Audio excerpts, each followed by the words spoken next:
You know why we're not afraid? What? Oh, he's great in turn.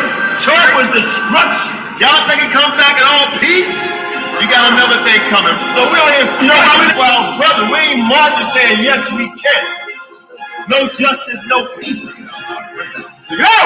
Fight for your sons and your daughters. I'm not wrapped too tight.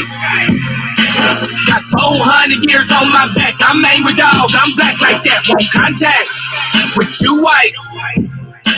And all the niggas I stand here with, they share my same sentiment. I'm fucked up tonight. Won't kill my brothers no more. Won't all the smoke. Motherfucker popo. It's my battle cry. Oh! Isaiah 14:21, that ancient version of that gun that they stole our name, they stole our shit. We real Judites, motherfucker Jewish. We Lord, generals, arm your soldiers. We fight tonight like we supposed to. They inherited lies. I'm referring to all whites. I'm referring to riches, white privilege, given through genocide. And they gotta pay for that. God say, Jacob, don't take it back. I cry aloud, I spare not. This good bread, my sharecrop. This lily grew through concrete. We march the on drum beat. We the chosen. No inclination to kick it with y'all. Raise Babylon to the ground, then watch it fall. Obadiah said you'll be wiped out for theft. These are just words, worry about what come next. For Negroes, Latinos, we better than all, not equal. My natives no red got that feather. Me primo be smooth like that leather. Until it's time to bring the war dogs out, put the headdress on. War paint and I'm not wrapped too tight. Got 400 years on my back. I'm angry dog, I'm black like that. Won't contact with you whites. And all the niggas I stand here with, they share my same. I'm fucked up tonight. Won't kill my brothers no more. Won't all the smoke. Yeah, you Professor. Yeah, you Professor. Stay right there. I got the spirit of grandfathers past. Front porch, Nat Turner dangerous. A real life illustration of angry and Nat painting. Of Malcolm staring out the window with patience. One hand on the curtain, right hand on the AK spits.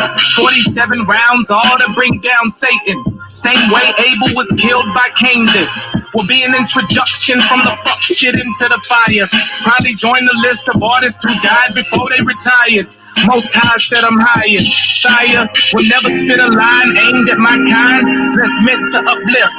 Toughness will be redefined in my rhymes. A squad of men with the spirit of God, with an affinity to point their weapons not at the brethren but at the enemy.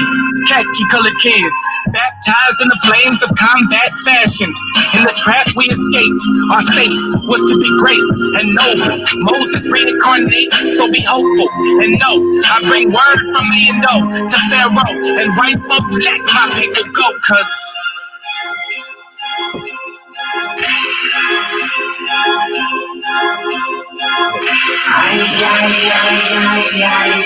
that's my battle cry.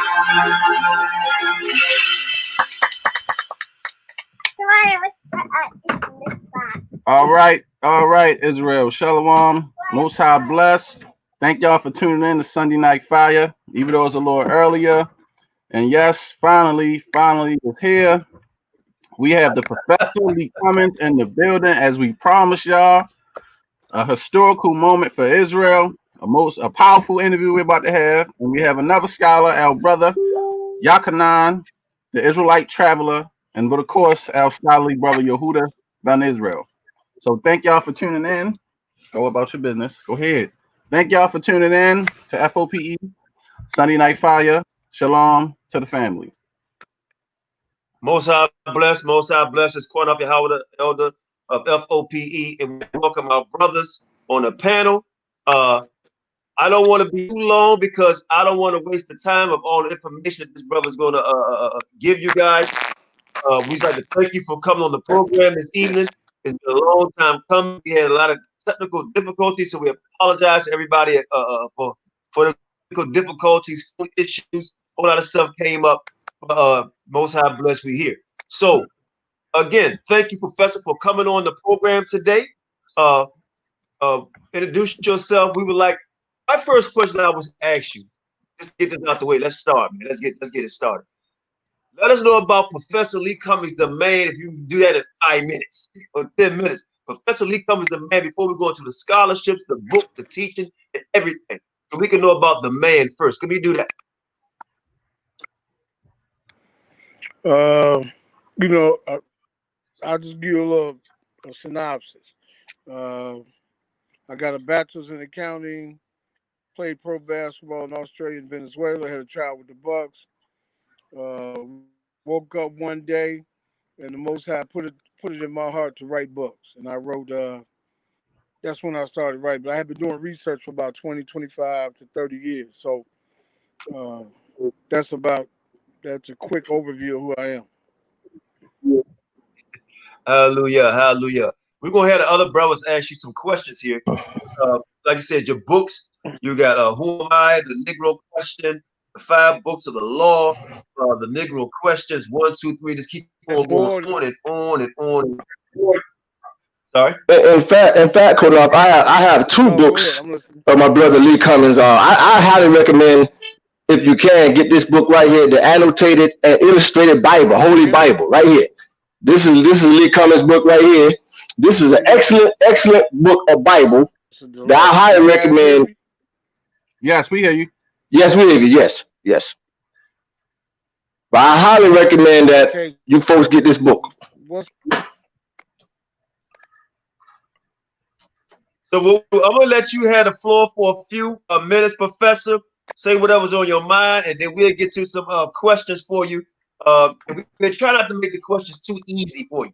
All right? We'll try to make them a little difficult far as people, we want to dig deep into the psyche of your mind, of your travel, your experience, right? To let the world know what's actually going on and what they're trying to hide. I'm going to let you go ahead and speak. Whatever you want to speak on, and we may not ask the same questions you speak on. But go ahead, the floor is yours.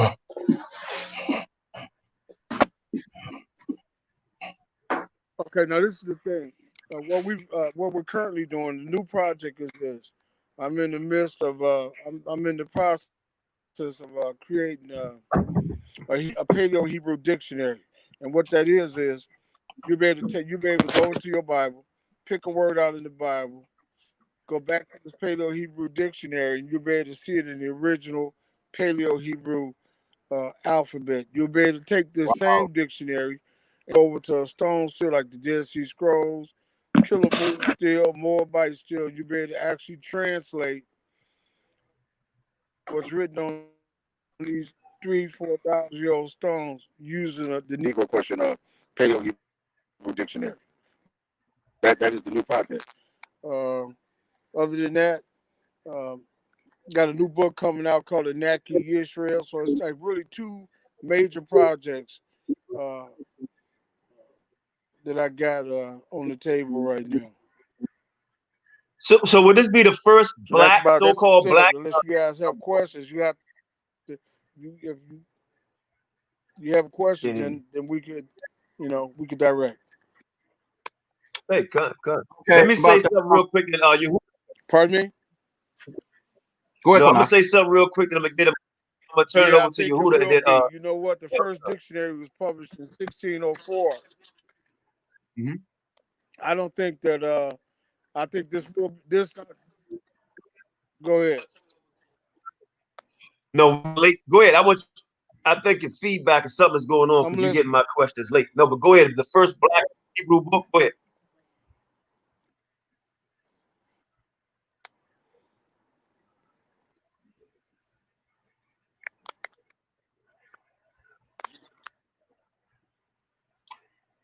We can't hear you, Professor. Your sound. This will be the first. This will be the first black.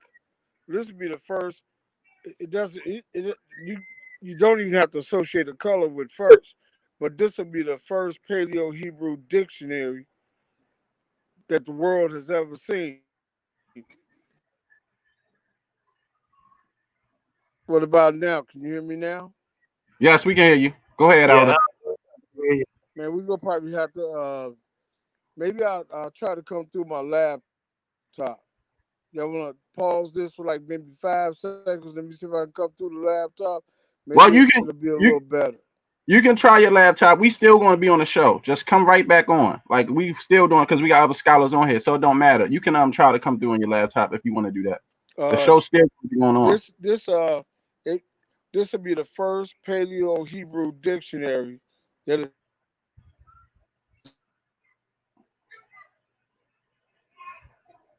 ever been. Yeah, he's breaking up bad. He got a bad connection. QANATH. Okay, I'll do that. Tell him to use his. Call him and tell him I'm gonna send him the link to his. Tell him send his email. Matter of fact, I'll tell him send me his email and I send him the link there. That way he can try on his laptop. All right.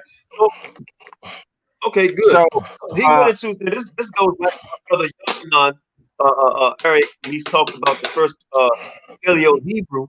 I believe he said a book that's going to come out. Now, my brother Yochanan, he also teaches Hebrew. So I would like to know his thoughts on that. Because I mean, I got so many questions to ask him about Spanish and all that, so you already know. But what you think about this book he's about to bring out? Actually, also in your field, also with, the different dialects of the Hebrew. What do you think about that? You on mute, Yochanan. All right. There we go. Shalom to everybody on the call. You know, I would like I'll be right back. I would like to say that we really have to get some scholarship on what Hebrew is and what the Paleo Hebrew and the Yiddish is, because so many of our people got a bad understanding of what Hebrew and Paleo Hebrew and modern Hebrew and Yiddish. We don't know what that is. And I hear it across so many different Israelite camps and Israelite movements, and everybody seems to have their own understanding of what they think it is, and none of it's correct. And so I'm very interested to see and question, if I can, the Professor Cummings, because I really want to know what his take on Paleo Hebrew is. I leave it at that. I really want to know what he thinks Paleo Hebrew is. I'm Hallelujah. I got my notebook here. I'm going to be writing down some questions as he's talking, so that I can really stick it to him, if you will.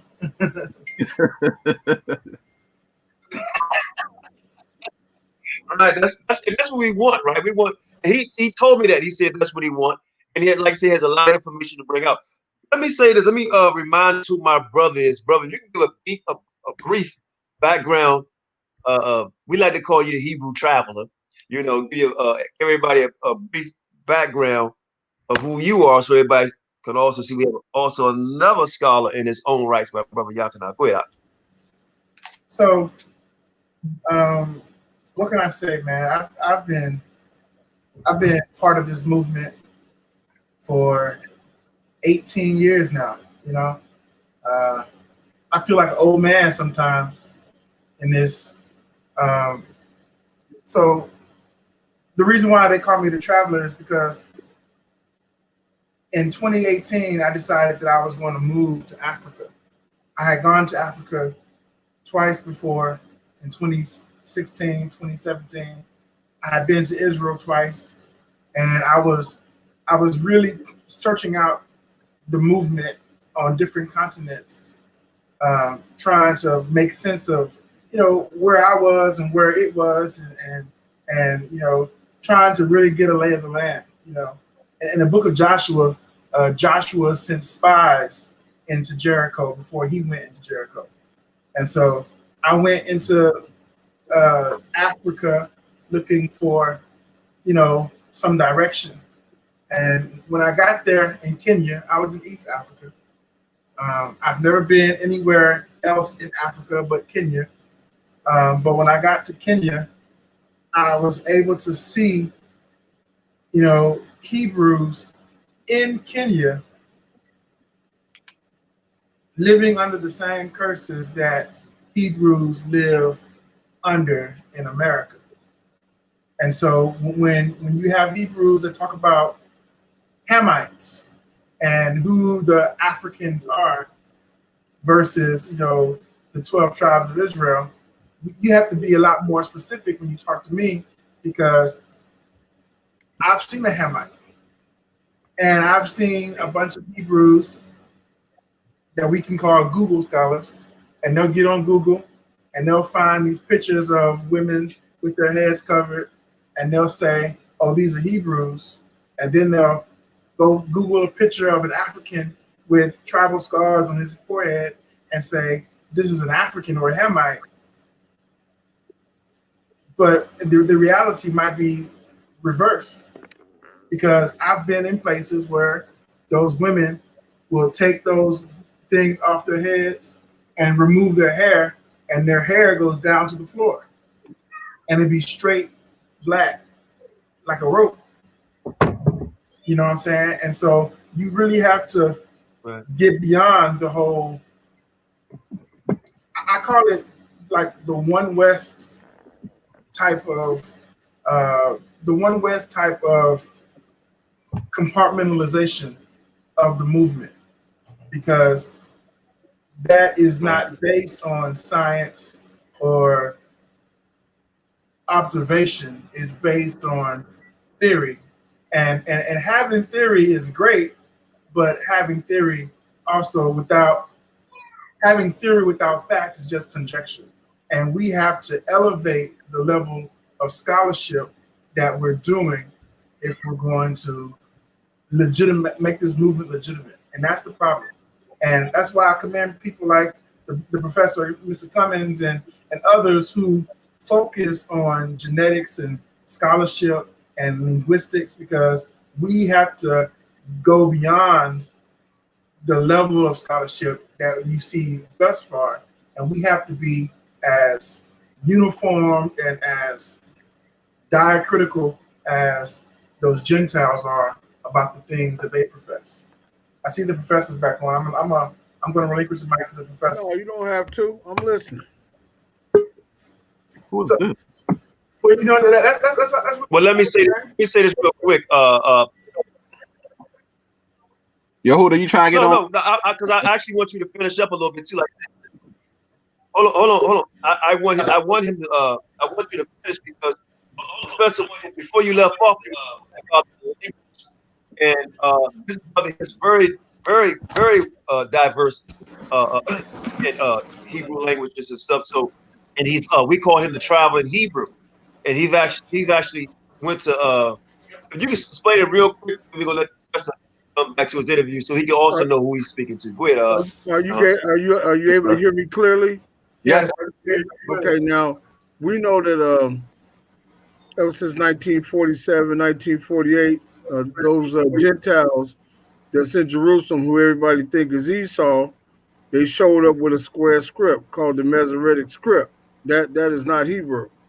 That script, the problem with that script is you can't find that script on none of the money. All the shekels or the money that's coming out of the ground, the original Dead Sea Scrolls, the Moabite steel, the Kilamur steel, the Barakaba steel, all those ancient stone steels and the Karatepe steel, all those ancient stone steels spread out over Asia, ancient Turkey, all written in Paleo-Hebrew.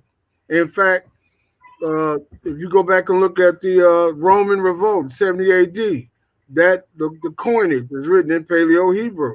So what we're doing is we're doing something similar to what Nehemiah did when he went back in the land after the Babylonian captivity. The book said that the people had forgotten the Hebrew language. He had to go back in and reteach. So what we're doing in Chicago is, in fact, I got an online course right now where I'm teaching adult Hebrews, Paleo-Hebrew. I'm teaching how to translate, read, write, and translate off actual ancient stones.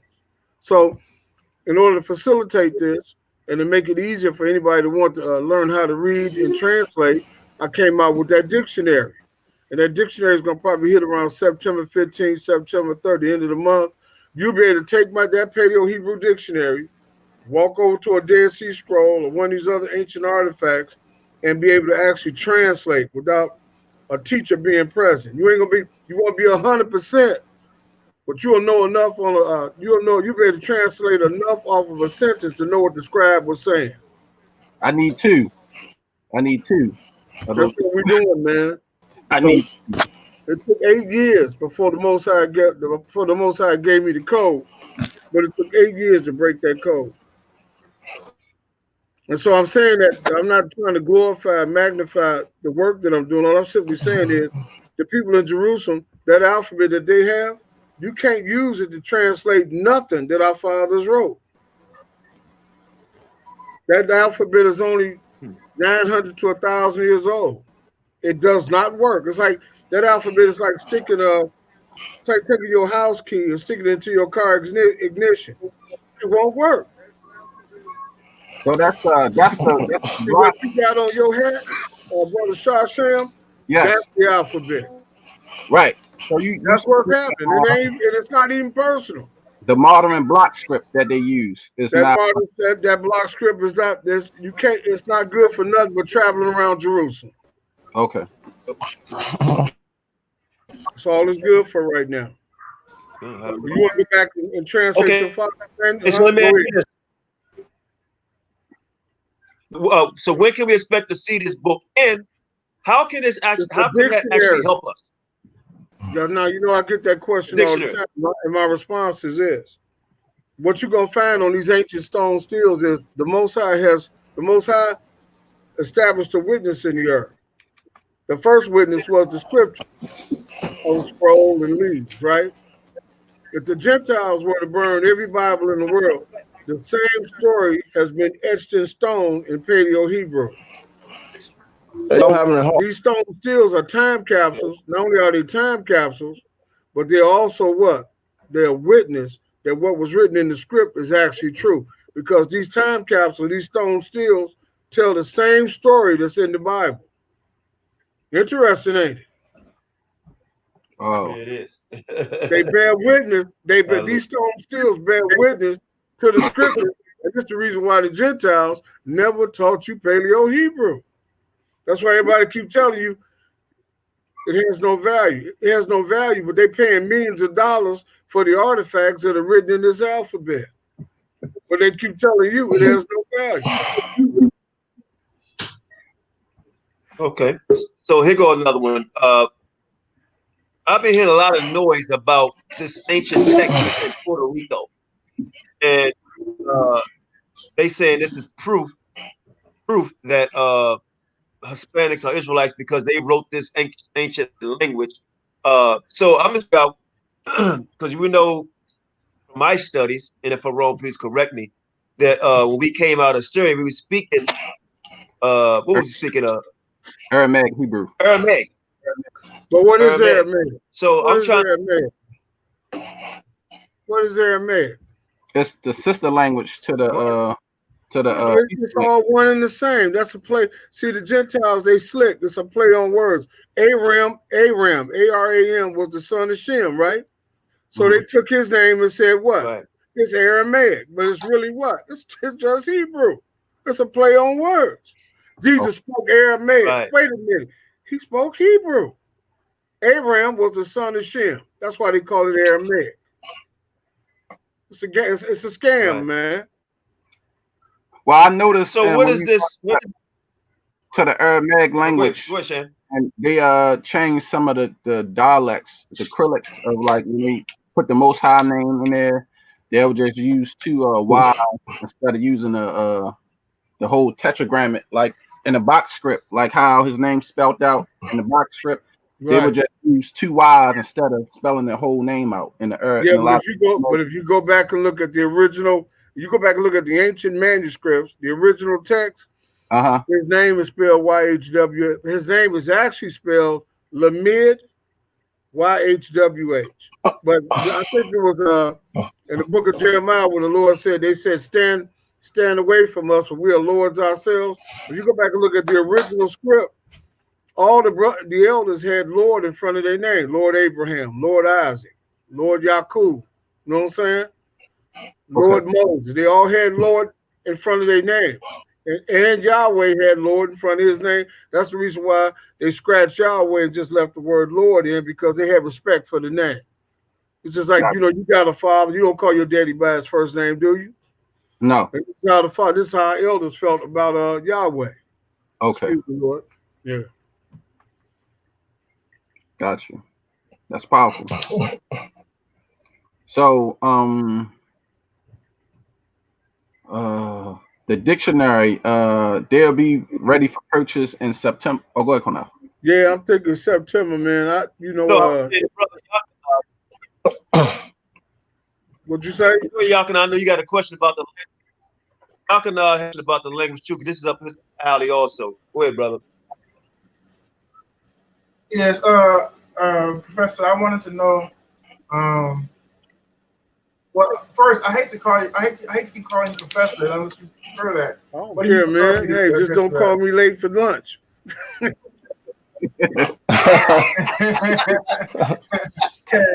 it's time to eat, make sure you call me first. But go ahead, man. So, you know, in dealing with language, we have this.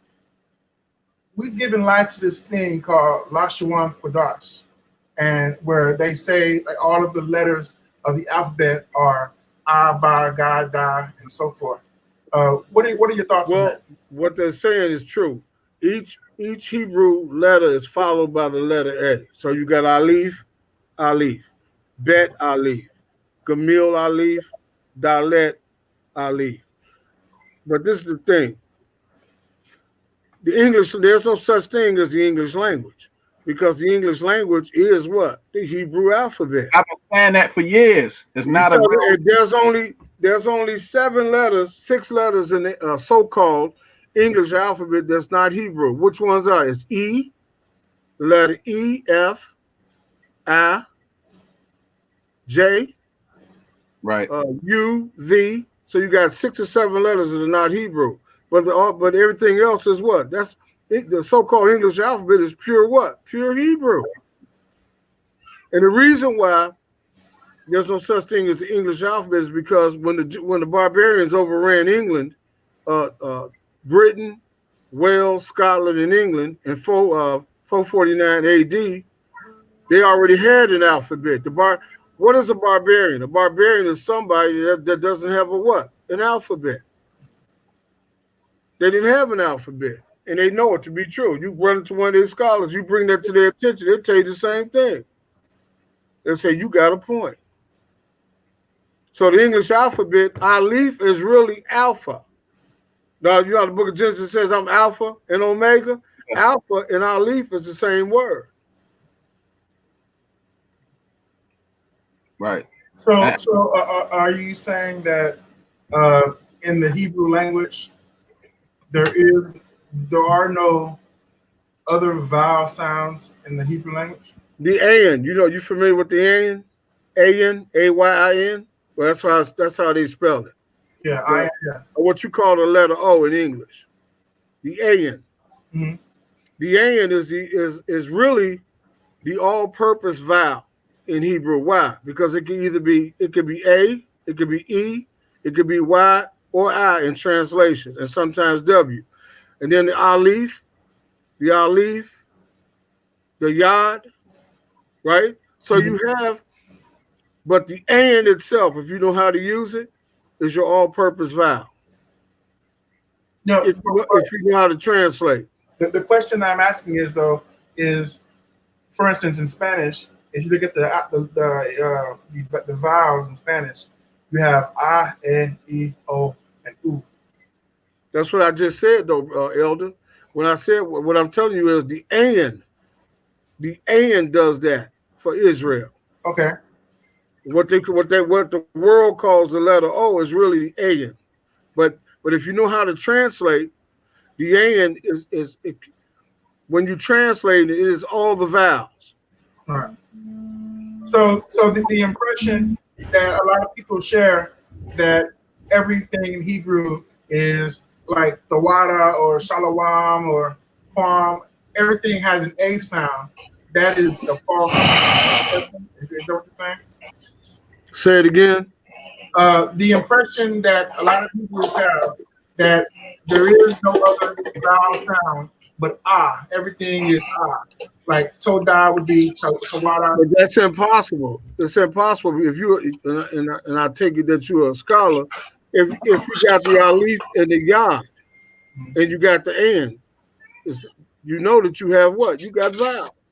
Right. But what I'm trying to, I don't know where you are in your research, but the an itself, when you translate, the an itself could be an e, the I, the y. It could be a U, a W, or an O. While you trying to break a word out. Right. I would have to show that to you, physically to see what I mean. But even if you didn't, I'm clear because, like I say, I've been saying for I don't know how long, right? That the Hebrew language, it would be impossible to communicate to somebody in Hebrew if the only vowel sound we had was the A sound. So let me ask you a question. What language are you speaking now? English, bro. We're talking in English, yes. No, you speak in Hebrew. If only 6, you just caught that. If only 6 letters in the English language are not Hebrew, then what are we speaking? We're speaking a bastard form of Hebrew. And now check this out. Now watch me now. Watch. Explain it. Go ahead. All right, now watch how I do this. The letter A is the alif, right? Okay, I can go with that. The English B is the bet. Mm-hmm. The English G is the gamil. Mm-hmm. The English D is the dalet. Okay. Do I need to keep going? No, you don't. I mean, so you speaking of what? The bastard form of Hebrew, and the only thing that you're doing different is what? You're writing it from left to right as opposed to what? Right to left. If you took that same alphabet and wrote right to left, brother, you'd be writing Hebrew.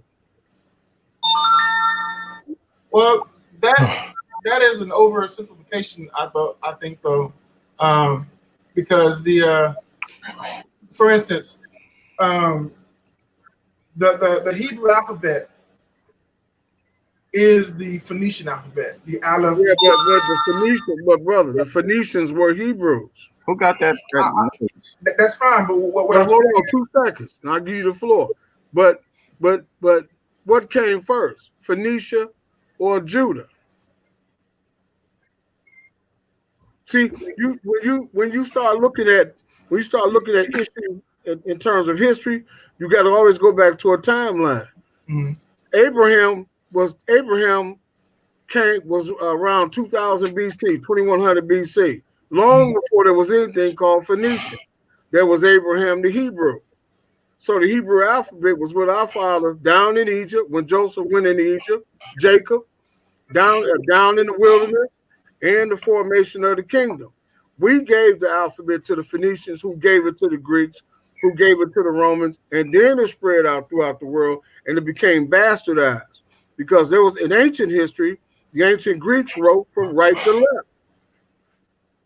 Okay, yes. So we're on the same page, because where I was leading was the Phoenician alphabet and the Hebrew alphabet. This is where the Greeks got it from. This is where the Romans got their Latin-based alphabet, because all of that stuff is from the same root. No, well, the Phoenician alphabet, brother, is the Hebrew alphabet. The Hebrew alphabet, exactly. Well, see, look, we're on the same page. I just want to make a point. We don't make the distinction. The Gentiles and the Edomites, they playing this little mind game. Oh, that's the Phoenician alphabet. That's the Moabite alphabet. That's the Aramaic. It is all one and the same. Mm-hmm. There's only one alphabet out there that's over 1,000 years old that looks just like our father's alphabet, and it's called the Samaritan Antioch. That looks almost identical to ours, but they just quirked it. Can you repeat that again? It's called the Samaritan Antioch or the Samaritan alphabet. that Samaritan alphabet looks almost identical to Paleo-Hebrew. And it's one of the oldest existing documents. It's the Torah. Basically, it's 5 books of the law where you can actually go in and practice on your Paleo-Hebrew. It's right now it's being held at Cambridge University in the United Kingdom. You can go online, you can go in there, and you could practice on your translate 5 books in ancient Hebrew.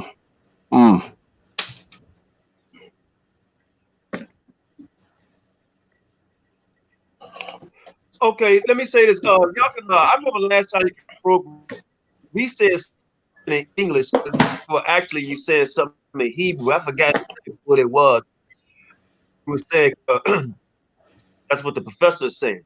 It was some word we used in English. You said, "Oh, that's Hebrew." That's exactly what it was. But yeah, that's not my. That's not my. The word was ain't. Well, right, ain't.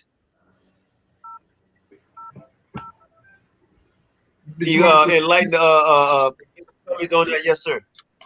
Okay, so we have in English what we call contractions, right? Where you take 2 words and you contract them together, like can and not is can't, do and not is don't, could and not is couldn't. And so we also have this one word that we use called ain't. And, you know, for many years in American schools, white teachers would always question where African Americans got this word ain't from. And as we would say ain't, and they would correct us saying, hey, ain't isn't a word, and you can't use that when you're using when you're talking in good English, as they would say. And over time, we learned in learning Hebrew, we learned that words like dude, words like ain't, these words are actually residual expressions from our primary language, which is Hebrew, because ain't comes from the Hebrew word ain, which is to say not to have, or not in Hebrew would be ain. One of the ways of saying not is ain. So if I were to say, for instance, if I were to ask you, do you have water? I could say, yes, mine. And if you don't have any water, you can say, ain mine. Like, I do not have any mine. I do not have any water. And so this is where words like ain't comes from.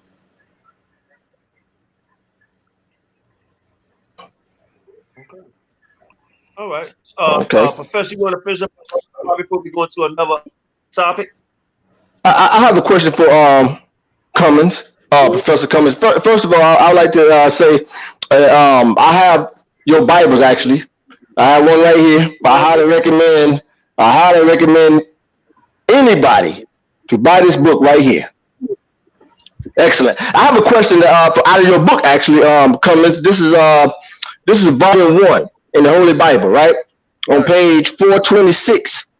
It says the 700-year-old replica of the Ark of the Covenant found in Zimbabwe, Africa. Can you elaborate on this more on this Ark replica? Go ahead. Yeah, the thing about the discovery was the only reason it was significant because if you look at it, it doesn't mimic the design of the Ark of the Covenant in the Bible. But what was important about the discovery was it proved the presence of the Hebrew Israelites, or it proved that we had migrated to West Africa because Ham didn't have an Ark of a Covenant, so he had no concept of an ark, and this just proved that we had a presence there, but that ark. But eventually we found something greater. And what was that? We found the map in 1747, Emmanuel Bowen. And that the original name of the slave coast was what? The Kingdom of Judah. But by that Ark of Covenant being in Zimbabwe, what did it prove? It proved what? We was all over West Africa. In fact, brothers, before there was anything called Nigeria, before there was such name as South Africa or Sierra Leone. All those people had one name, Bantu. And that Bantu language was what? Hebrew. Now, Farrakhan came out a couple years, about 10 years ago, and said that all the brothers that was in West Africa were originally Muslims. It was a lie because they found Hebrew scrolls at what? At Timbuktu. That's right. So to answer the question, the only reason that made it in the book was we're the only people on the earth that have to prove our lineage and our past. We got some white folks that went down to Jerusalem in 47 and 48, took the land, didn't have no artifacts, no DNA. They had nothing, no proof that they was Israel. They gave them the land. Now we sitting over here, the Lord, we living in the last days. The Lord done poured his spirit out on us. Now Israel done woke up and we screaming, okay, we Israel, but we got the proof. We can't take it to the United Nations. Why? Because the United Nations, they all plugged. They all working together. Them Edomites and them Gentiles in Jerusalem with NATO, the European Union. So we go to UN with the proof. What they gonna do? It's gonna fall on deaf ears. It's all a scam. That's right. Was it the 82nd chapter of Psalms, or 83rd Psalms, that they all was in collusion? They was gonna wipe the memory of Israel from under the sun, right? This is what they doing. So we waking our people up. You know, there was a time when you rarely ran into a Hebrew. Y'all know that, right? Mm-hmm. All of a sudden, it's a Hebrew Israelite explosion. What's his name? My man, Morgan Freeman. Mm-hmm. Some of the rappers. The sister that died, Bobby Brown, and him and his wife. So that's right. And you know what? Also, they letting everybody in. You know what I'm saying? Pretty soon they're gonna be letting aliens in. You know what I'm saying? They're letting everybody in. We don't know. I don't care who you are. We don't know who the enemy is because this has been the reason why we couldn't get off. This is the reason why we can't get off our knees. The enemy looked just like you, so you don't know who he is until he snitch. It'd be too late then. Right. So we call him. Yeah, we got a lot of them. Huh? The cat is everywhere. We got a lot of them, man. He look like us. He talk like us. He know how to dress like us. The whole nine. But he working with them people. Oh yeah. We have a lot of them in One West. A lot in One West. Go ahead, QANATH. Can I ask? Let me ask you this question because I want to get down to it. I'll go next. Then go ahead. Go ahead, Shane. Go ahead. I wanted to ask the professor the question about studying the Hebrew language. The question I got is that. Go ahead. Who you going? Well, now if you got a delay, But I wanted to ask you a question, Professor, about the Hebrew language. How do you feel about the vowel points that's been inserted in the Hebrew language? Because I've been doing a lot of research and studying in the Hebrew and dealing with Yiddish and the ancient Hebrew, Lashawan Kodash, and the modern Hebrew. And I notice the vowel point, and I notice it's more difficult for me to read it with vowel points. But guess what? When you go back and look at the ancient stone stills and those manuscripts, there are no vowel points. And see, and this is a question that I wanted to ask somebody that knows about this, right? Because the whole argument about Isaiah 53, whether that's talking about the Messiah or that's talking about Israel as being a son. But I said that's talking about that guy that climbed up on the cross. That was talking about the Messiah. Right, but see, my thing was that my whole argument about that was, well, when they found the book of Isaiah, to my knowledge, I didn't believe that they said it was 99% accurate to the King James, but it didn't have vowel point. So I'm like, how can we make a decision on whether it's talking about the Messiah or not if during the time when they found the book of Isaiah, it didn't have vowel points? You know what I'm saying? Check this out. You know, now you might not like what I'm about to say, but I'm gonna tell you, I ain't gonna never lie to you. One thing you'll tell somebody, I met the cat, you never lied. Right. When you go back and look at King James had one of the things that's missing in Israel is that we don't understand the scholarship that went behind the creation of the King James Version. I think he had He had a Latin scholar, a Hebrew scholar, a Greek scholar, and a German scholar. But one thing I noticed about them cats as I evolved, they translated, the Old Testament was translated from the original Paleo-Hebrew, or what you call Aramaic. Right. Parts of the New Testament was translated from the original Aramaic, and they said the ancient Greek coin. But if you got eyes to see, while you looking at it with your scholar's eyes, you will see like original Paleo-Hebrew in the book. Like one scripture comes to mind when it says, Hosanna to the King. You know, when Yeshua's coming in Jerusalem, right? So they said, Hosanna to the King. Now, the translators or the Gentiles said that means, what did they say that meant? Jesus to the highest or something like that. First he says, Hosanna to the King. And then at the bottom of it, the scribe translates and says, first it says, he's the son. Then it says, Hosanna, one of the two. But in Hebrew, Hosanna means he's the son. That's what it means. He's the son of David. Then it says, Hosanna David. It means he's the son of David. So what I'm basically saying to you is, when you go back and look at, when you start reading that Bible, you'll start realizing, once the Lord opened up your eyes, you start seeing these scribes translated almost letter verbatim. Like, case in point, on his head he got Yahshua. Is that what you got? Right. On the hat. Now, he spells it kind of different. It took me a second, but it looks like Yahshua.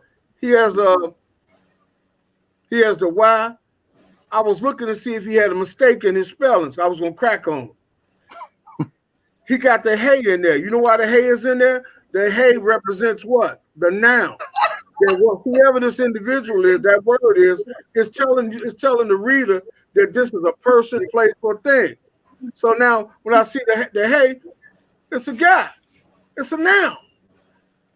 That's the difference in the way we have been taught to read the Bible and the way we can really start teaching people to read this book. We're going to start teaching how to read. A brother came into one of my classrooms the other day, wrote his name on the board in Paleo-Hebrew. Guess what he was missing?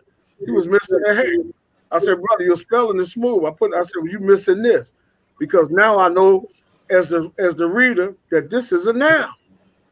Right. So whoever spelled your name right, if you did that, you know, I gave, brother, you did pretty good. Real talk. Because an amateur. Hey, look, we need for you to come up here and teach some Paleo-Hebrew, Dr. Cummings. Hey, man, I rotate with you brothers, man. We all, hey, man, you know what the old timer told me about a month ago? He said, man, we all spokes in the wheel. We all just a spoke in the wheel. Everybody doing their part to get this wheel moving. Right.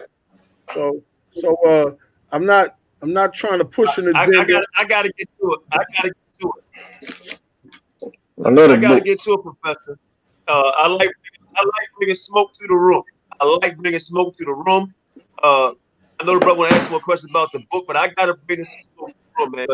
This is a stick. For man, me. Go ahead. I'm listening. Okay, all right. You have people right now who trying to claim our heritage. Right? This is only scholarship. This is why I wanted you on the platform, right? Who are saying that Hispanics are Israelites, and there are 9 tribes of them, and only 3 tribes of so-called black people are Israel, and there's no Israelites in Africa, right? You can't name no tribe. There's Israel over there. There's no Israelites in Africa. 9 tribes are Hispanics. Can you just go? I mean, I know you can go all over that if you want. You know, check this out. Right. The 9 tribes did a metamorphosis. They did a metamorphosis. All 9 tribes. They did a complete metamorphosis. This is the thing. We know that the Portuguese, the Spanish, and the French, they was dominating the slave trade. You go back and read the ancient manuscripts or history books, they teach you that the French, the Spanish, and the Portuguese had ports in the slave coast. The slave coast was what? The Kingdom of Judah. That's that map from I don't know if you guys can see this. That's this map right here that was created by Emmanuel Bowen. Let me see if I can get it up here. And on this map, Yeah, hold it back a little bit. We're gonna blow it up. Just hold it back. I got that map. You see where it says Slave Coast? Yes. See where it says Slave Coast right here? That is the original name. I can't see my finger because I don't have none of my equipment. But anyway, where you see Slave Coast in the center of the book, if you go up, the original name was Kingdom of Judah. This was the guy that mapped this book out, the cartographer. He was the royal map maker for King George and King Louis XIV. This was a legitimate document that proved that the Kingdom of Judah was the original name of the slave coast. Everybody, and then if you look up here in the top corner of this map, guess my finger's on this side. Here's a slave coast, and then up here's the Kingdom of Judah, right? Con. And if you go over here, what do you have? You got the Ashanti. Ashan is in 1 Chronicles, the 6th chapter, the 59th verse. Those were the Levites. So you got the Levites up here. You got Judah right here, and then at the very bottom of this map, and I made the mistake of cutting it off. You got Benin or Benjamin. Where's Benjamin? Benjamin is over here somewhere. You see what Benin is, or you know what the bite of Benin? That's Benjamin in Hebrew. Okay.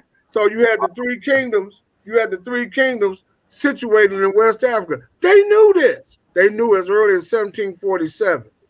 Second thing, they had the London Times did an article in 1848 that showed the Ashanti priests or the Levites going across the Far River. They knew in 1848 that you was Israel.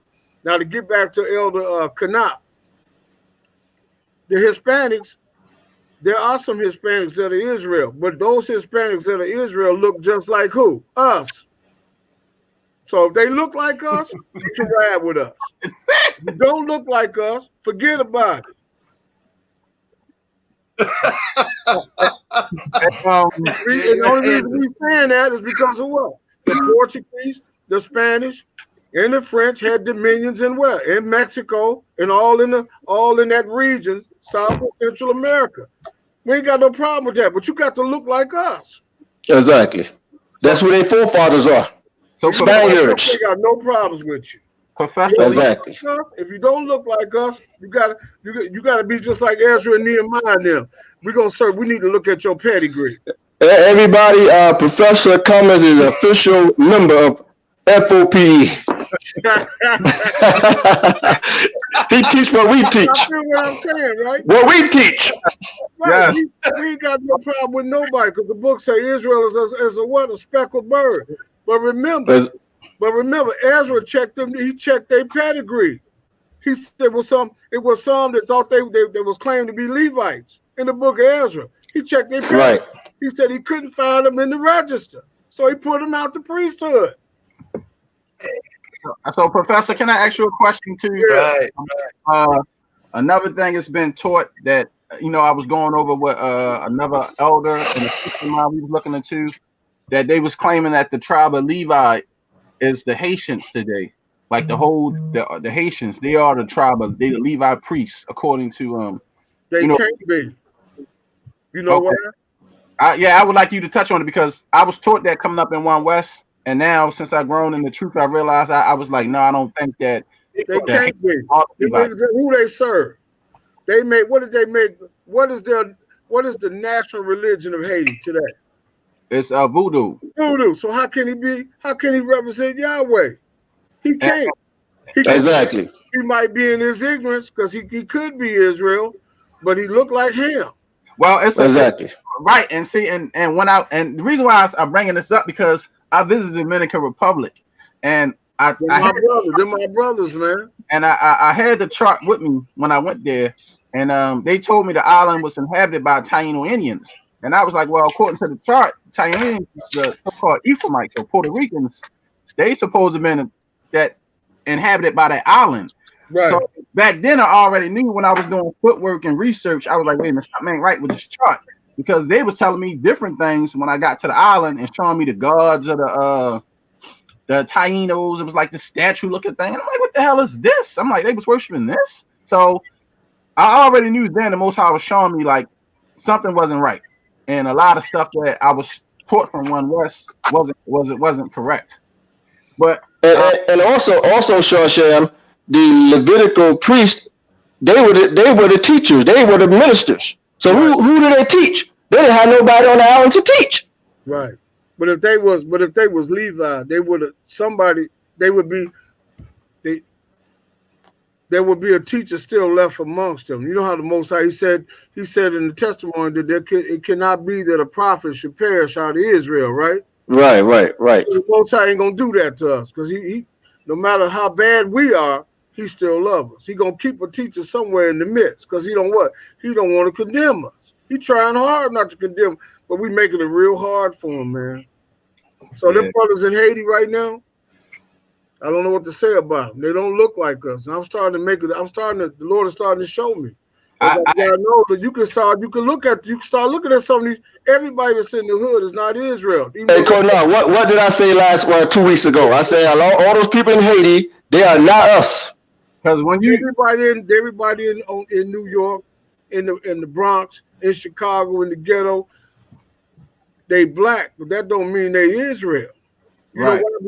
Because we all got grouped together in a fishing net and dropped in the ghetto.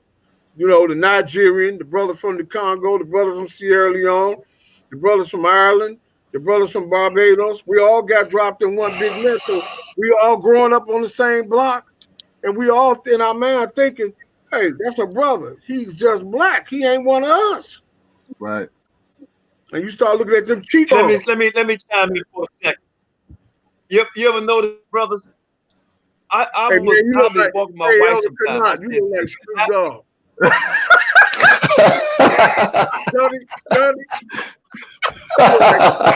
Man. I heard that before. You look like Snoop Dogg with clear skin. Brothers. Snoop Dogg. I heard that skin. You got clear skin. That's that dietary law. But you look like Snoop Dogg, man. Sorry about that, guys. But go ahead, man. Hey, look, check this out, man. That was a good one.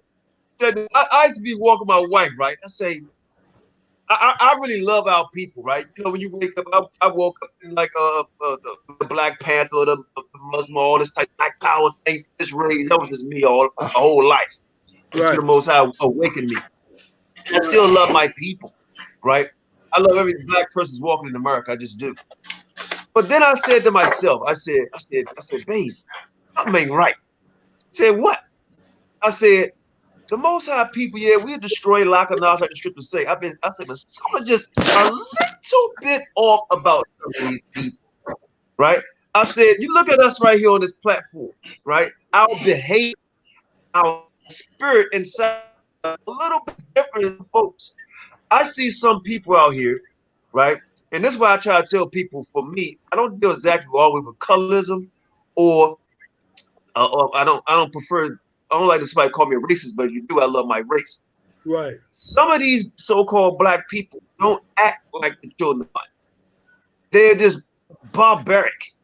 But I don't want to be down on my people. Some of the things they be doing, like, this is not that I grew up with. Elder QANATH. Let me interrupt you. Mm-hmm. When them Gentiles brought all them slaves, or I like to use the word captive, into the southern gate, the southern states, they were all what? They were captured warriors. So what you have in the black community right now is you got the DNA or the seed of a bunch of different warring nations growing up together. And that's what you having right now. All what you seeing is what? The seed of the warrior. It's just like when you remember a couple years back, they was freaking out because the African killer bee had made its way to the United States. They didn't want to breed with the passive bees that were here in the United States. So what we have in the ghetto is what? We got a conglomerate of nations, the offspring of the soldiers or the warriors that was captured on them slave ships, and that DNA is showing up in the ghetto at 20 years old. What's the age of a soldier? Yeah. 20 years old and upward, right? Right. So what are they doing? That's that old blood. And numbers. And numbers. That's what I'm trying to tell you. That's what it talks about. They know it. If we know this, they know it. So the reason that the brothers are killing each other is because they're from different what? Different tribes. That's what this is. Man, I tell you, it's like, you had this one last thing. And a lot of them are what? A lot of them are bastards. They don't have a father. Right. Mm-hmm. That's true. Mm-hmm. That's what's real, man. Right. Hey, I know last time we were on the phone and you spoke of different tribes in Africa. I suppose I had another scholar on here today because he's actually from one of them tribes. And I'm going to try to contact him because I don't know how much time you have left. Again, hey, Kanaf, I'm glad you mentioned that. Go ahead, Kanaf. Now, so I'm glad you mentioned that because also in Lee Cummings' book, in volume 1, the Holy Bible, right, on page 660, you elaborate on the tribe of Gad. This is the page. This is the page right here. Right. Oh, you talking about the Erie tribe and the Neri tribe? Right. Exactly. Right. Can you elaborate a little more? Listen, man, that's them guys. Not only is that the tribe of Gad down in Nigeria, but them brothers, they had a stone that said "Holy to Gad" on it. Them brothers kept their lineage all the way from the Exodus, and so this tribe right here, that's one of the oldest Hebrew tribes that are in West Africa. Them brothers are legitimate, man. They could trace their lineage. In fact, this is an excellent book, man. I highly recommend people to get this book. In fact, I got both volumes, Lee Cummings. I got volume 1 and 2. Hey, I highly recommend everybody, by the sound of my voice, to buy these 2 volumes. It is a little pricey, but guess what? It's a lot of information in these books. Listen, man. The other black Bibles that were out there, they had art, they had images in the Bible, but they were not real artifacts. Right. They had images. They had no references. They didn't know where it came from. There were no spreadsheets. There was no timelines. The Bibles, and I wasn't even gonna talk about them, but them Bibles that brother got, they give you accurate timelines. They show you. These books are on point. Trust me. They're very good. Go ahead, brother. Go ahead. They give you the exact dynasty that Moses was in, the 18th dynasty with the Pharaoh last name Moses. That book, those Bibles show you the 12th dynasty of Egypt with Joseph and the pharaohs that promoted him.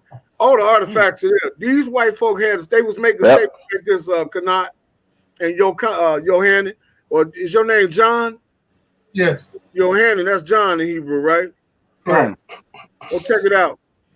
The Gentiles, archaeologists went down into the tombs in the 12th dynasty and 18th dynasty. When you go into the museums, when me and my guys went into the museums and actually translated the artifacts in the museum live on YouTube, Gentiles say, we can't find no evidence of Israel in the 12th or the 18th dynasty. That's not what he means. What he means is, when I went down into the tombs and I saw all these black Jews on the walls, I didn't see no white Jews. That is so you didn't see no Hispanics there. You did not see no Hispanics on the wall. Not one of them. In fact, I got a coin. I wish can y'all see my screen if I put something on the screen? Yeah, I can blow you up so you can be. I got a coin. Probably it's a New Testament coin from when Vespasian Caesar destroyed Jerusalem.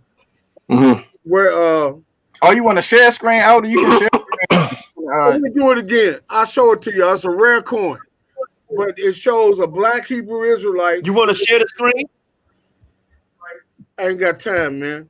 I got time to eat. We'll come back on again, and I'll do a piece called New Testament Jews. We can show you that Israel was black from 4140 from the time that Adam was created, all the way down to the New Testament. I got a piece that I do on during Black History Month. I call it it's a New Testament piece where I just deal with black Hebrew Israelites from 70 AD going forward.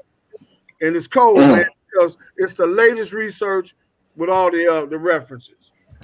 I do have another question for you. During the time of King David, right? Right. When King David was reigning, who was the Pharaoh of Egypt during the time of David? Now you got. I knew you deal with timeline, right? You got me. Well, David was. All you have to do is David was king in Egypt, and he was king over Judah in 1060 BC. So right. All we have to do is this. Hold on. Who was Pharaoh in Egypt? And I got one last question for you, Professor, before you go. I want to ask you about that you mentioned the tribe of Gad. Yeah. So, because we was taught that these people here are the tribe of Gad. You ain't gonna believe. Hey, but let me answer the question. It was Ramses II. Ramses II. Which means what? Which means it's impossible that Ramses could have been the pharaoh of the Exodus because the Exodus happened in 1496.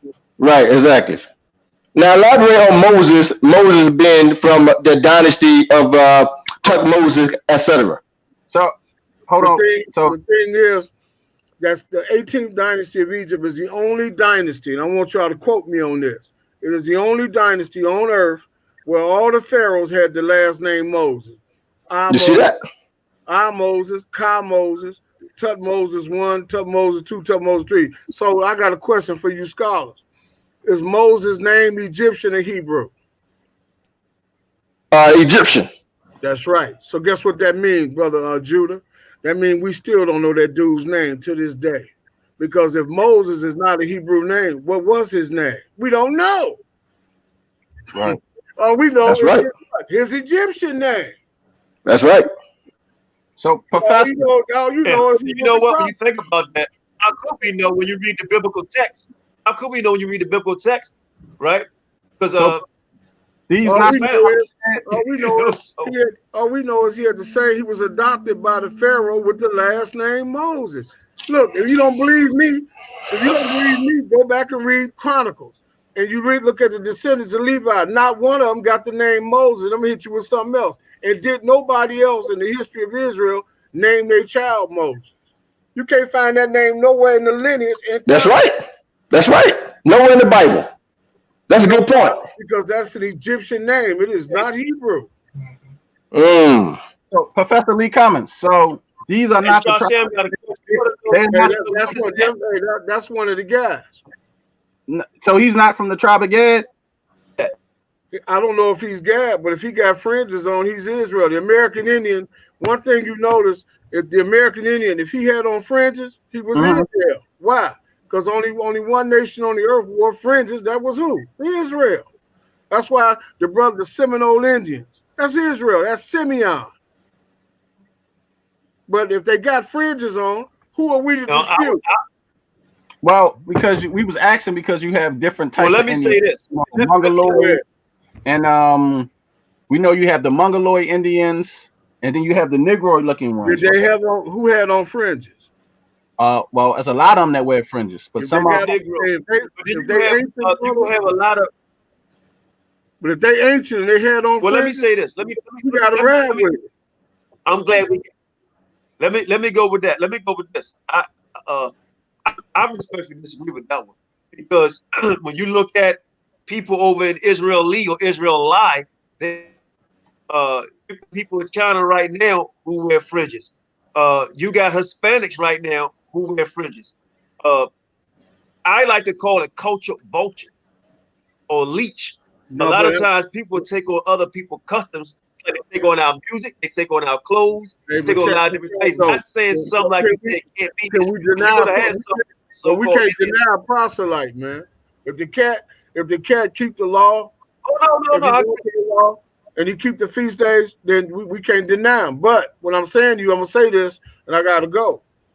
One of the problems the only way we were able to identify Israel in the ancient artifacts, when you go look at them stone stills, he had on fringes. Not only did he have on fringes, he underlined his sentences with fringes. We knew he was Israel. And he wrote in the ancient Paleo-Hebrew. What I'm saying to you is the brothers need to start wearing their fringes because of another generation down the road, when they look back in history and they don't see us with fringes on, and they look down at Jerusalem and see that Gentile with fringes on, they're going to think he Israel. So is this a fringe? I might start wearing. I see that boy. Wow, I'm going to start wearing me, sir. Professor, so I was asking you, right? So you were saying hold on, Professor. Hold on, Professor. Hey, Professor, he called me Snoop, right? And he's gonna clown you about your hat. I got his ass now. He said us brothers gotta stay wearing fringes, right? Stand up, let's see your fringes. I ain't got none. Hey, nah. You the man, Elder. Hey, listen, guys, we gotta do this again. But listen, hey, I'm gonna break. We're gonna be breaking out with that dictionary. Hey, listen, it's the first of its kind. It ain't nothing like it in the world. And you know, this the Most High. He giving us back. He ain't just giving. This is what people got to understand. He ain't just giving you back your identity. He giving you everything you lost. So I always ask the question: what's a Hebrew without his alphabet? Right. Hey, give it the last go, guys. And we'll do it again, all right? Hey, I want to get the last word, Professor. We're gonna put. Oh, no doubt, right. No doubt. Thanks for coming on, man. Let me know. Everybody it was good meeting you guys. Y'all some good guys. No all right, love, for real. All right, Professor. Appreciate you. Yeah, shalom. Bless. I didn't get that. I got his number. I have his number. I have his number. Hey, QANATH, we gonna have to go over that whole Indian thing with him though, because you know he was like they gotta look like us, but now I'm like, okay, we know some of these native Indians are mongoloids, so we can't, and he's saying we can't deny, but I'm like, man, all of them people are not Israel. I'm sorry, they dancing around naked. No, he said this. He said we all are smoking the wheel. We all are smoking the wheel, so that means some of us got a little bit of knowledge here, some of us got a little bit of knowledge there. So, I mean, but the thing though, right? In ancient times, a lot of nations wore fringes. A lot of nations. It wasn't just so-called native Indians. A lot of nations, even some of the Romans had fringes. A lot of people don't even know that. It was very fringes was a common thing in ancient times. Very common. Even when you look at the Assyrians, the Assyrians had fringes on. They were not Israelites. But they have fringes. Right. I just gotta. But I hope everybody enjoyed. I know all of them interview. Press A. Put ones up if y'all enjoyed it. Please put ones up if y'all enjoyed the Professor Yankana, Yehuda, myself, and Shashem, the interview. You got to say something, Yankana? You know, Go ahead, Yankana. I was listening to the professor and everything, and I guess you say, you know, we can agree to disagree on some things, and yeah, you know, exactly. One of the things he was talking about, because you can't really see you can't really see my setup here, but I have two computer screens here. So while he was talking about some things, I was using my other computer setup to really investigate some of the things that he was saying. Like, for instance, he was talking about the Hebrew language, the alphabet, you know, and one of the things I guess we should ask him, maybe we can ask him,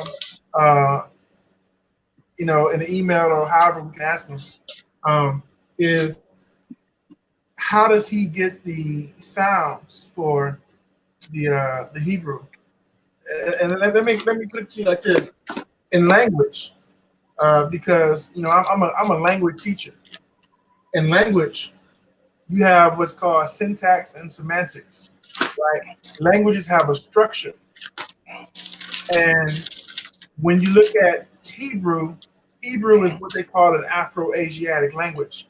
It comes from a certain language family, and all of the languages in that language family, they have the same language structure, which is the syntax and semantics.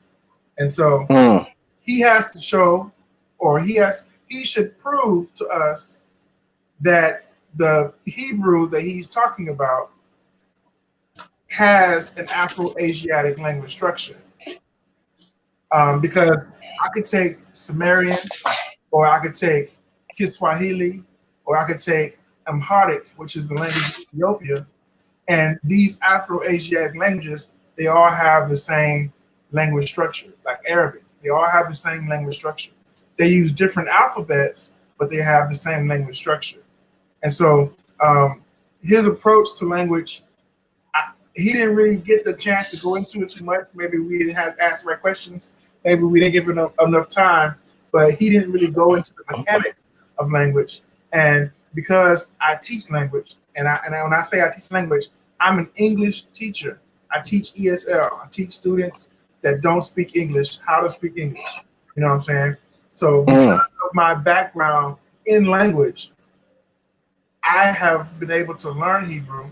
And this goes into my main point, which was he has not shown us, or he has not proven to us how Paleo Hebrew and how the Paleo Hebrew alphabet differs from the modern Hebrew alphabet, other than they're two different scripts. He hasn't shown where they're two different languages. You understand? And let me put it to you like this.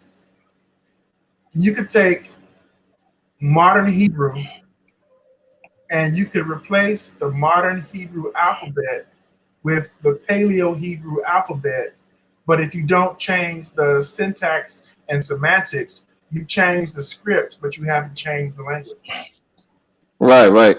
And so what I would like to see maybe in our next interview is let's ask him to show us that the language written in Paleo Hebrew alphabet uses a different syntax and semantics than the Hebrew written in the block Hebrew letters.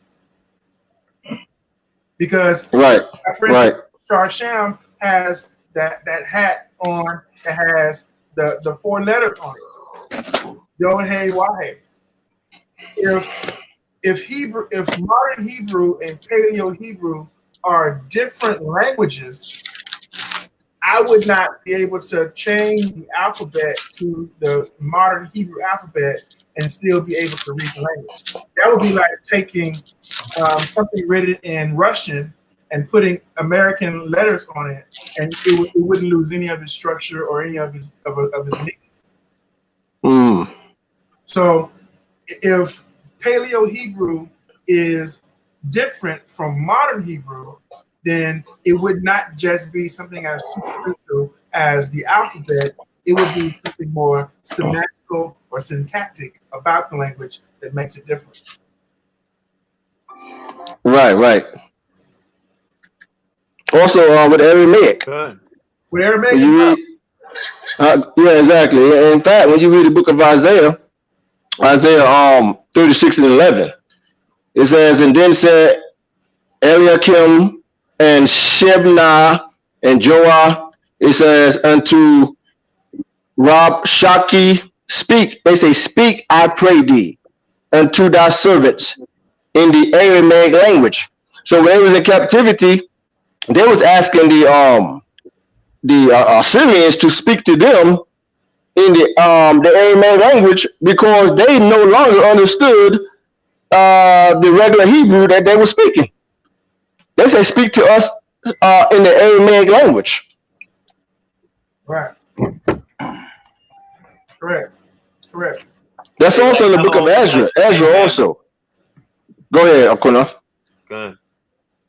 What I like, hey, look, to bring a little bit of humor in, we're gonna take a 3-minute commercial break because I want y'all share to play something real quick, and if brothers want to continue, they can. Because, like I say, man, when the Bible say, "Who's going to fight for me?" Right, and we believe in knocking people out for the Lord, right? We believe in knocking people out for the Lord, right? So they want to call Christians and all that, right? So I'm gonna play one of my favorite. We bang inside your head, right? People say banging on Esau. No, we're gonna bang inside your head, and we're gonna knock you out for the Lord, right? So I'm gonna do a 2-minute commercial break.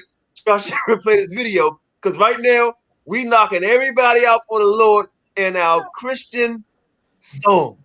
Let's get it, Shashan. In our Christian song, we gonna bang your head with the Bible, with the word, right? With the history, with the scholarship, and we're gonna knock you out for the Lord. And you're about to see exactly what I'm talking about, right? Oh, they Christians. We're gonna knock you out for the Lord, right? And you gotta play this. Let's get it. 2-minute recess. Little victory. We're gonna knock you out for the Lord. Bang your head up all up the wall. Let's go.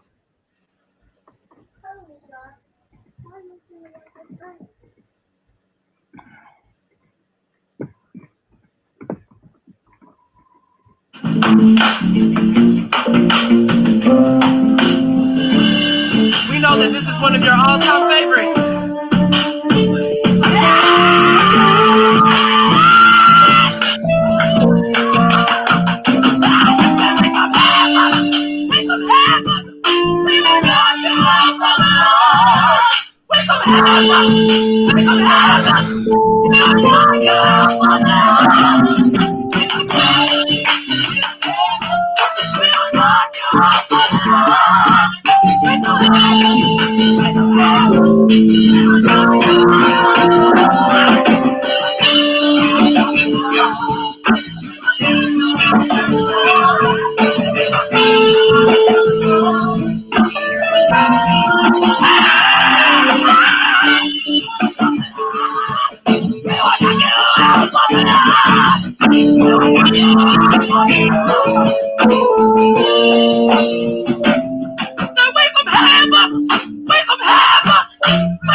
QANATH.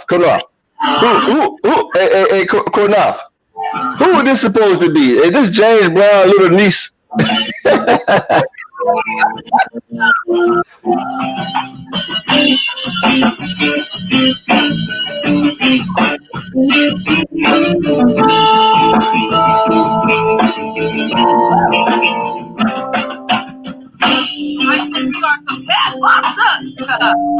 For the Lord, that we will not give up for the Lord.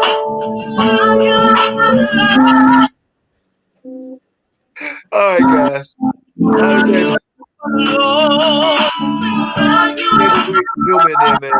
We will not give up for the Lord. We will not give up for the Lord. We will not give up for the Lord.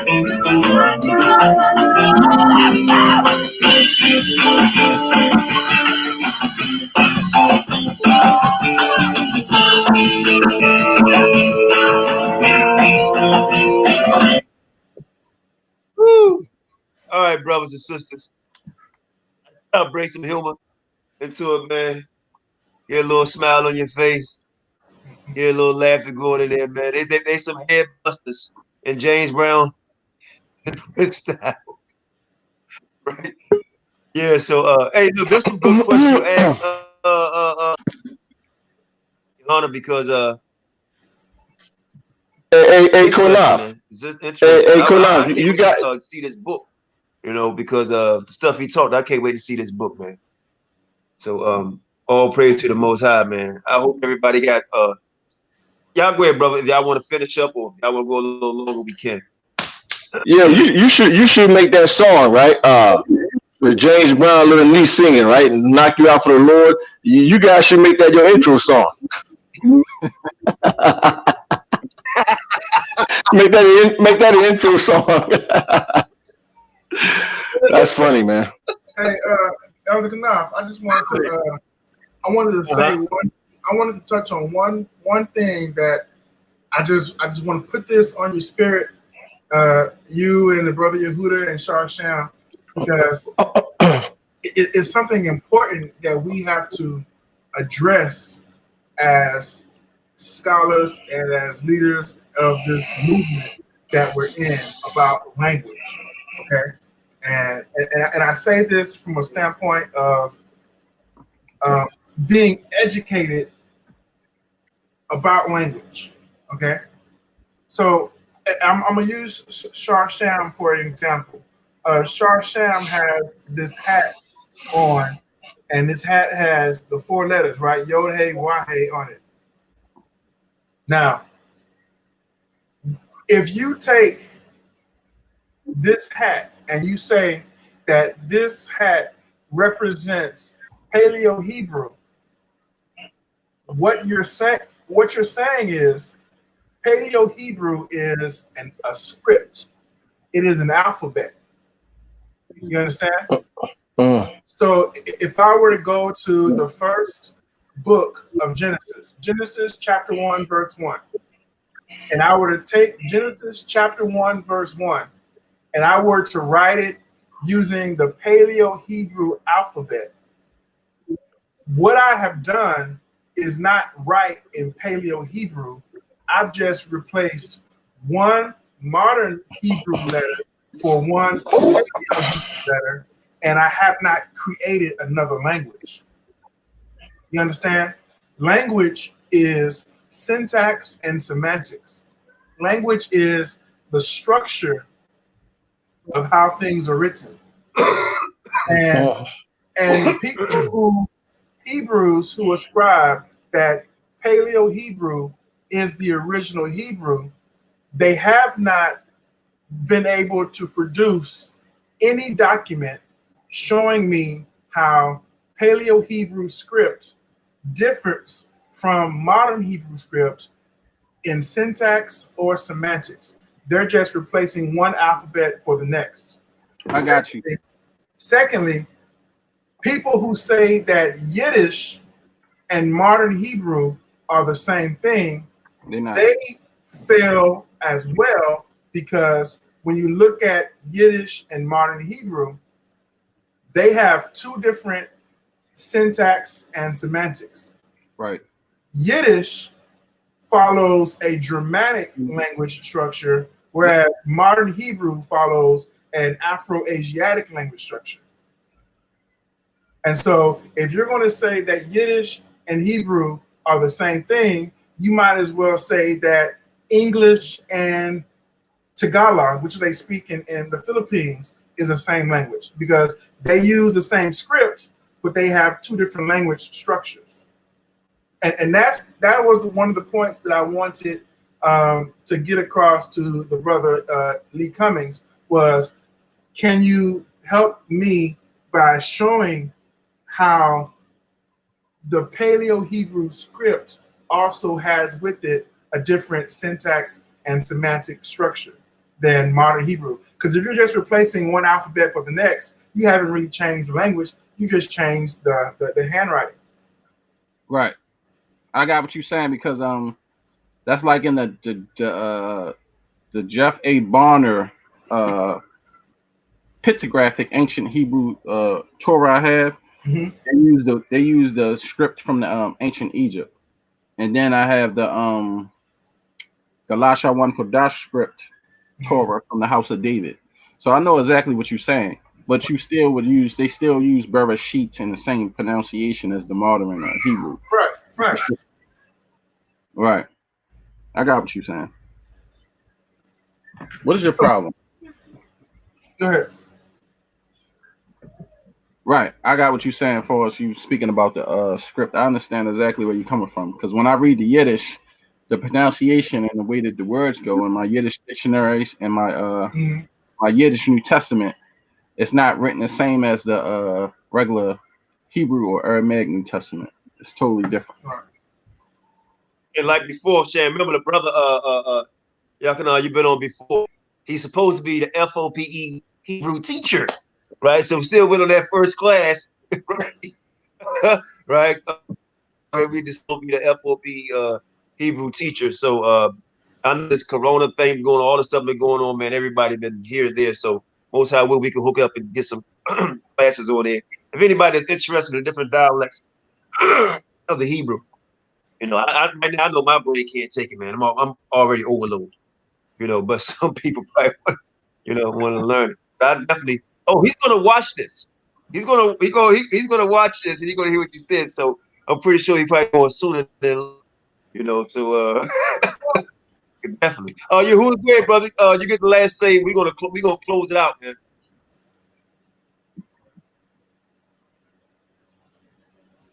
No, I'm good. I just It was a good dialogue with Cummings and everything. I'm good. I don't have nothing else to say. Maybe next time it'll be a little longer though. Yeah, most I will. And also remember, brothers and sisters, that he said there are Hispanics, there are our people, but they gotta look like you, the brothers on the screen. Right. Man. Like I said, he had me confused when he said the Native Indians was Israelites because they wore fringes. That's why I was a little lost, because I'm like, well, you got Mongoloid Native Indians that wore fringes, and then you had the Negro ones that wore fringes. So, you know what I mean? That's the only thing I was confused about, was that part. When he, you know what I mean? But well, I mean, you can put a man in a dress that'll make him a woman, right? That's what I'm saying. Put a man in a dress that'll make him a woman. Because he talked about, remember we spoke about the Haitians, he said the Haitians, they don't look like us, they look like Hamites. But I'm like, the Mongoloid Indians don't look like us, even though they were, you know what I mean? They don't look nothing like us. In fact, that's why they can't grow beards. The Native American Indians, they can't grow beards. You can agree. Genetically, they can't grow beards because they are not our people. Right. Point blank period. They're not our people. I still don't believe that they're Israel. Israel can grow beards. It was shameful for an Israelite man to cut his beard. That's why David told those men to stay here until your beards grow back. Right. It's a shameful thing. Israel can grow beards for the most part. I didn't grow a beard. That's a fact. 34. Hey, check. Mexicans, you look at the Mexicans. I'm sorry, go ahead. So I was saying, I'm in my 50s, grow a beard until I hit like 34, 30. Y'all see my little putty cat? Right. I hit like 34, 35. And that's when I started. He always had a goatee, mustache, whatever like that. But this ain't come in until I hit like 34, 35. It was still smooth. I was like, well, when I'm talking about beards, QANATH, I'm also talking about goatee. The beard doesn't have to be fully around your face. I'm not talking about that, but I'm saying generally, Israelite men can grow beards. When you look at Mexicans, the majority of them, they cannot grow facial hair at all. That's a fact. The Native American Indian, same thing. When have you seen a picture of a Native American Indian with a beard? How many pictures have you ever seen with a Native American Indian with a beard? Show me. I mean, that's what I'm saying, because I know some of the Native Indian books I have, it said that they would pluck the little hairs that they had in their face. Exactly, because they genetically they can't grow beards because they are also of Asian descent. Asians cannot grow beards. Many of the Mexicans are of Asian descent. That's why genetically they can't grow beards. And then they said that also too, it was a time where if you wanted to be considered a Native Indian, you could have little to no Native Indian blood and be considered an Indian. You see what I'm saying? So I'm like, right. If that's the case, then you can't. Everybody that's claiming to be Native American, and just because they wear fringes doesn't mean that they're Israel. You see what I'm saying? Thank you. Just like the $5 Indians. Right. they're not the original Indian. The original Indian was black. In fact, there was a Hamitic people. There was Hamites. That's why they can't grow beards. I think, you know what though, we're gonna have to bring some more information out on this, and I'm gonna bring some of the information I got out on the Native tribes and how they let them become Indians and had little to no blood. A lot of that stuff gotta be talked about, because we can't just say. Put the link in the room. We just can't say all of Israel because they wore fringes. You see what I'm saying? Even the ones that had the shield of David and the menorah. You see what I'm saying? Like I said, which natives did they get it from? You see what I'm saying? Because even during this time, we know how they was interchanging pictures. Like the brothers from Trumpet of Zion, they did videos I was trying to put on our channel, QANATH, about the whole Thanksgiving thing, showing that the Thanksgiving was actually Native Negroes. They was black people. They wasn't Mongoloids. You see what I'm saying? And that's what I'm saying. It's like information like that need to come out, because a lot of people don't get to see that. They only get to see, well, when they show Thanksgiving, they showing Mongoloid Indians being scouted or scalping somebody and stuff like that, but they don't show the Negro ones.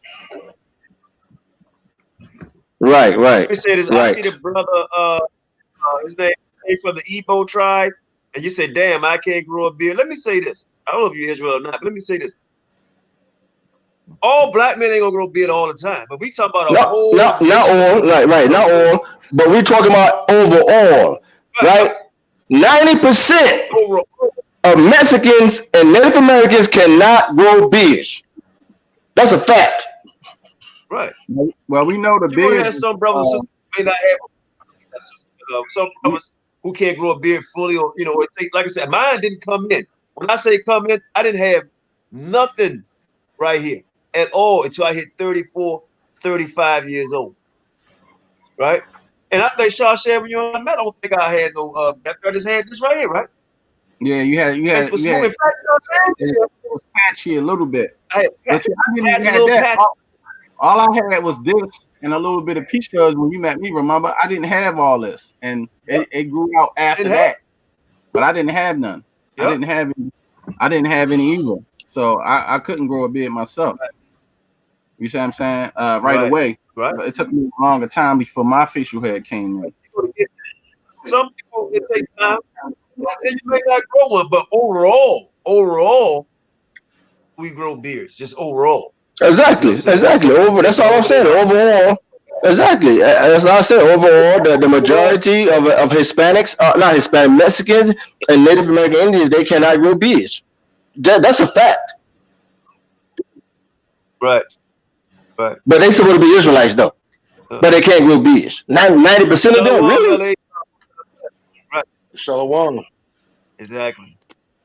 Shalom now. Hey, I was wanting you to come in the room, brother. I want you to come in the room too. Go ahead, Eliezer. How you like what the professor had to say? No, he was dropping some knowledge right there. No, I watched it. Right. He was dropping some knowledge right there. Right. Yeah. I mean, my only thing is, in the scripture, the Most High had told Levite that they was going to pay double for what they did because they were the Levitical priests. In some retrospect, when I look at the nation of people and the things that happened to, when you look at a certain group of people and what the Most High said,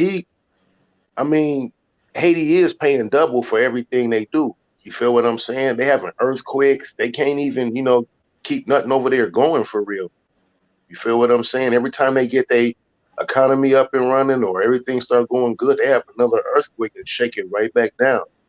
So in some retrospects, I don't know. But the Most High said they was going to pay double because they was a priest. So when we look at, now we gotta look at which out of the 12 tribes of Israel, the Levitical priests, who was paying double? Who's paying double in for their sins right now? Who was getting hit the hardest? Well, I look at it like this. You gotta remember, we supposed to be scattered, not just Levi ain't gonna be You see what I'm saying? Right. So that's the thing about just saying they the priests. But you know what I mean? And it didn't say that the whole tribe of Levi was gonna go to one location. And on top of that, a lot of those scriptures are past prophecies also. A lot of them are past prophecies. And here go one.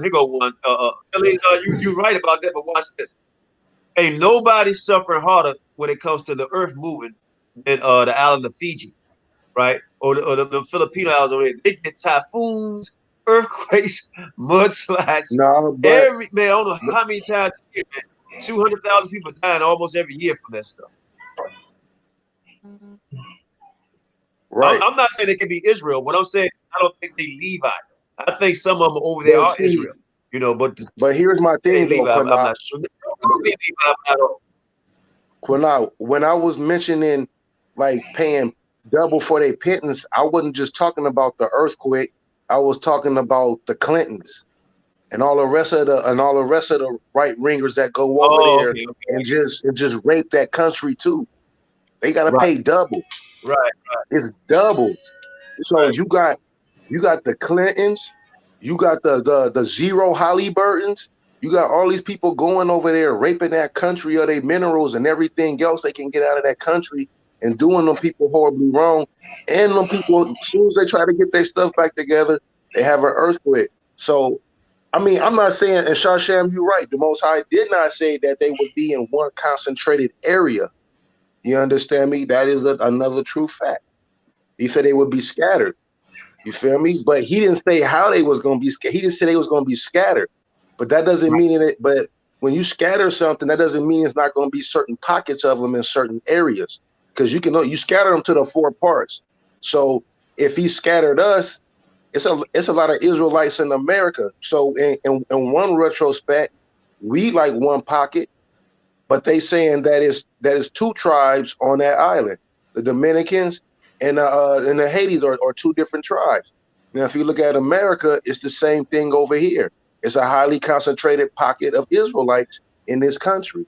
You feel what I'm saying? But we still scattered abroad, all over the country. The black man is scattered the tribe of Judah is scattered all abroad. You feel me? They went into slavery all over the world. You feel me? Not just Judah, brother. According to the scriptures and according to God, all 12 tribes was on those damn ships and was scattered all over the world. All over. Christ says he's going to return. Christ says he's going to return all 12 tribes from the captivity. He's going to return all 12 tribes. When they go to Isaiah, the Most High said, I will call Israel from the outcast. When you look at the word outcast, that only means the out of the city. The Most High said, now listen to what I'm saying. These are 2 different distinctions. The Most High doesn't play no word games. He make a distinction. He said, I will call Israel from the outcast, and I will call Judah. Listen to me. I will call Judah from the 4 corners of the earth. He didn't say I will call my people from the 4 corners. It just would have been that statement alone. It would have been that. He made 2 distinct distinctions. He said, I will call Israel from the outcast, because when you look up the word outcast in every blue letter Bible or any Bible dictionary, it only means someone that was just exiled out of the city or put outside the city. When you look up the 4 corners, it tells you that Judah was scattered all across the world. And that's all 12 tribes didn't go all across the world, because you never heard about no so-called if they Mexican. So that would make wait. That would make God a liar then, and Christ, because Christ said, wait. Let me finish. I let you talk. Let me talk a little bit. Christ says in the book of Ezekiel that he's going to return all 12 tribes from the captivity. And also, you just read in Isaiah 11, that verse, that was a prophecy that took place already. That verse that you just read, that was a place already, brother. How can that take place when he hasn't called all his people from the 4 corners of the world? Judah when was Judah before then? Tell me this. When was Judah? Now I'm about to cut you so hard, bro. When was Judah and Israel scattered to the 4 corners of the world before the Atlantic slave trade? Tell me. Exactly. Wait. So let me respond. Be done. That don't even make sense. Let me respond, brother. Let me respond. You went to Isaiah. Let's go to Isaiah. What was it again? Isaiah 11 and what? Hold on, let me get mine. You went to Isaiah 11:11, right? I can't even go to my Bible app over here without disconnecting.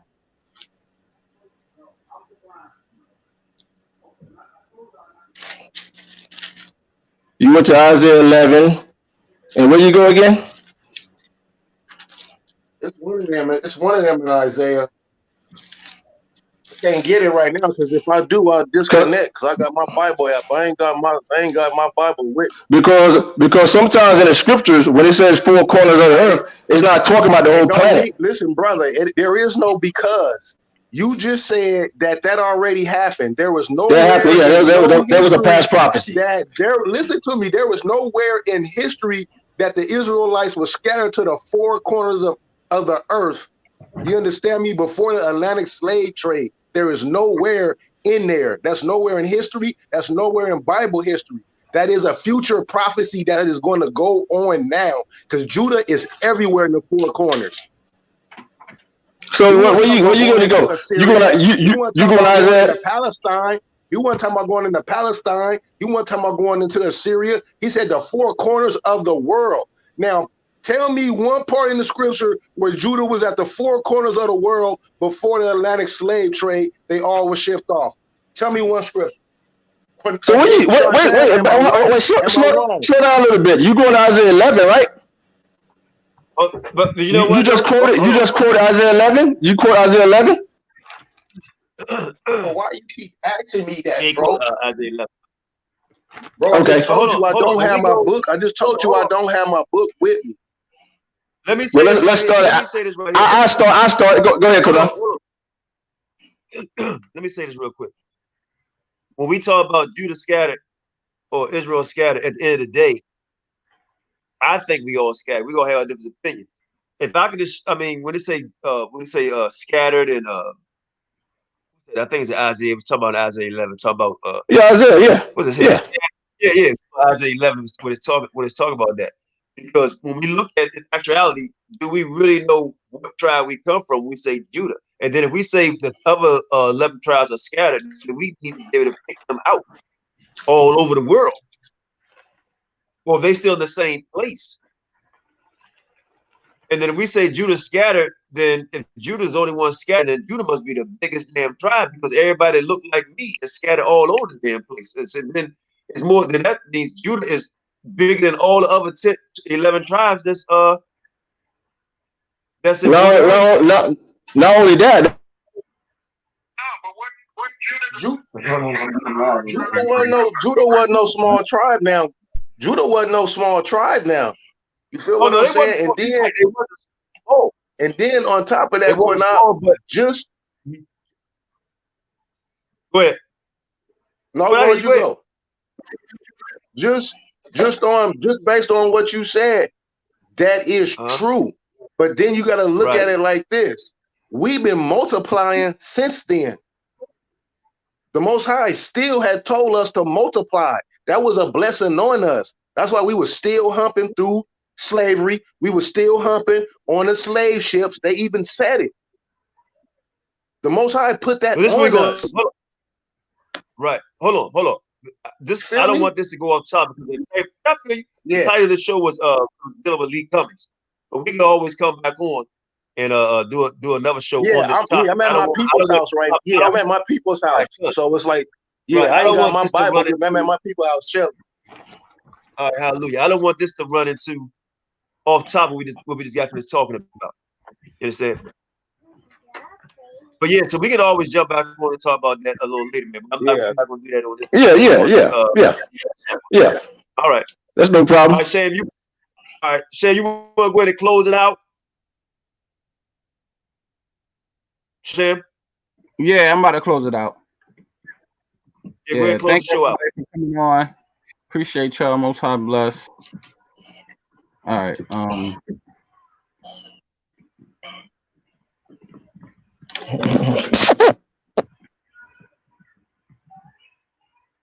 No, are we not afraid? What? He's great internal. Turn was destruction. Y'all think he comes back in all peace? You got another thing coming. But we out here fighting for our brother. We ain't marching saying yes we can. No justice, no peace. Go! Fight for your sons and your daughters. I'm not wrapped too tight. Got 400 years on my back. I'm angry dog. I'm black like that. Won't contact with you whites. And all the niggas I stand here with, they share my same sentiment. I'm fucked up tonight. Won't kill my brothers no more. Want all the smoke, motherfucker popo. It's my battle cry. Oh! Isaiah 14:21, that ancient version of that gun that they stole our name, they stole our shit. We real Judites, motherfucker Jewish. Lord! Generals, arm your soldiers. We fight tonight like we supposed to. They inherited lies. I'm referring to all whites. I'm referring to riches, white privilege, given through genocide. And they gotta pay for that. God say, Jacob, gon' take it back. I cry aloud, I spare not. This good bread, my sharecrop. This lily grew through concrete. We march the ox on drum beat. We the chosen. No inclination to kick it with y'all. Raise Babylon to the ground, then watch it fall. Obadiah said you'll be wiped out for theft. These are just words, worry about what come next. It's for Negroes, Latinos, we better than all, not equal. My natives know red got that feather. Me primo be smooth like that leather. Until it's time to bring the war dogs out with the headdress on. War paint and I'm not wrapped too tight. Got 400 years on my back. I'm angry dog, I'm black like that. Won't contact with you whites. And all the niggas I stand here with, they share my same sentiment. I'm fucked up tonight. Won't kill my brothers no more. Want all the smoke, motherfucker popo. This is my battle cry. I got the spirit of grandfathers past. Front porch sitters, Nat Turner dangerous. A real life illustration of angry and that painting. Of Malcolm staring out the window with patience. One hand on the curtain, right hand on the AK spits. 47 rounds, all to bring down Satan. Same way Abel was killed by Cain. This will be an introduction from the fuck shit into the fire. Probably join the list of artists who died before they retired. Most High said I'm higher. Sire will never spit a line aimed at my kind. That's meant to uplift. Toughness will be redefined in my rhymes. A squad of men with the spirit of God, with an affinity to point their weapons not at the brethren but at the enemy. Khaki colored kids, baptized in the flames of combat fashioned. In the trap we escaped, our fate was to be great and noble. Moses reincarnated, so be hopeful and know I bring word from A&O to Pharaoh and white folk let my people go, cause